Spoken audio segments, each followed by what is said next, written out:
Ano bang tawag dito? Pakbet o pakbot? Ha? Hindi ko siya daldaw.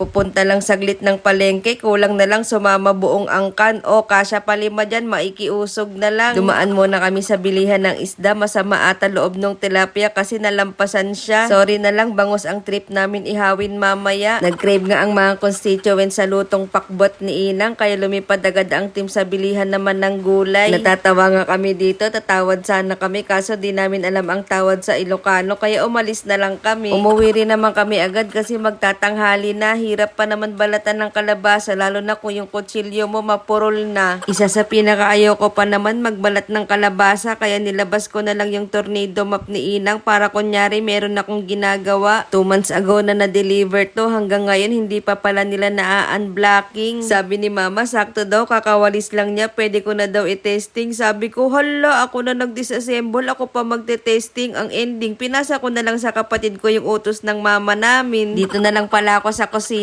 Feeling ko ang calling ko talaga maggisa ng sibuyas at bewang. Magpapaturo na lang pala ako magluto ng pakbot kay Inang. Ang first step nga daw dyan, maggisa daw muna ng sibuyas at bewang. Ay, second step pala yun, magpainit nga pala muna ng mantika. Sunod naman yung karne, tapos ipahalo mo na kay Inang. Si Inang ang tagahalo, baka kasi mag-iba ang lasa kapag ka ako ang maghahalo. Pag si Inang kasi nagluluto, iba talaga yung lasa pag kinain mo. Ako na nga nagbuhos ng mga gulay, pwede pala yun, ibuhos sila ng sabay-sabay. Pag ako kasi nagluto, inuuna ko yung matitigas muna, huli yung malalambot. Pero syempre, Inang yan, ganyan siya magluto. Ito pala sikreto mo, Inang, bakit masarap yung pakbot mo, ha? Haluin lang hanggang mahalo siya, tapos ito na yung pagpapasarap ng lasa, 2 sandok ng bagoong pala. Nahihirapan ngang maghalo si Inang sa dami ng gulay, kaya nilipat ko na lang sa mas malaking lutuan. Nilagyan din pala niya to ng konting luya, hindi lang na videohan. Yes, luto na, mabilis lang pala yun, makapagsandok na nga at nang makakain na. At dahil limited edition lang ang mga upuan, dito na lang ako sa labas para na rin mapreskuhan. May mga bisita rin pala kasi kami, kaya pasensya na kung maingay man. Tara, mangan! Ha?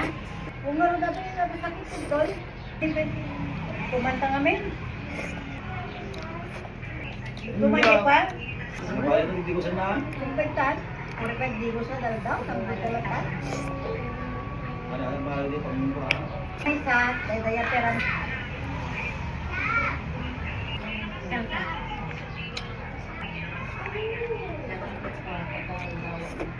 Nagdawan. Huwag ka na, naganahan mo ng ilang gagawin mo. Nagpatakan mo. Sila yung laptop, is bayas ng banat.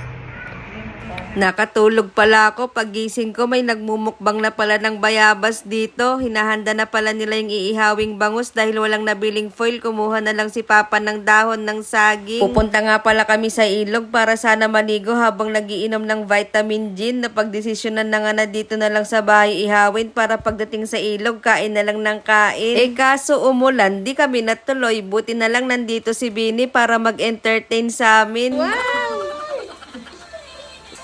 Ay, wow, wow. Naluto na nga ang mga bangis at dahil hindi natuloy ang swimming sa ilog, nilabas ko na lang yung speaker ni Papa. Dito na lang kami magsinging-singing. Yung tipong kakasimulan nyo palang pulutan agad ang pinapak. Gusto mo ng kanin? Sabi nila para daw hindi mabilis maubos ang pulutan, kumanta na lang daw ako ng kumanta para ma-divert naman daw yung utak ko sa lyrics. Pero pare, hindi talaga ako makafocus kumanta, lalo na kapag may katabi akong pulutan. Pero at least kumakanta naman. Plot twist, ang sana ng microphone niyan. Habang nag-i-enjoy kaming kumakanta ng Bed of Roses at Please Release Me dito, abala naman si Tito mag-advise sa kapatid ko. Di ko lang alam kung nagkakaintindihan pa sila dito. Ay mukhang okay naman, approve naman daw. Kala ko a-appear siya dito, uuwi na pala. Iba talaga nagagawa ng alak, nagkakahiyaan pa kanina. Pag uwi may akbayan na. O siya, bukas ulit. Paalam!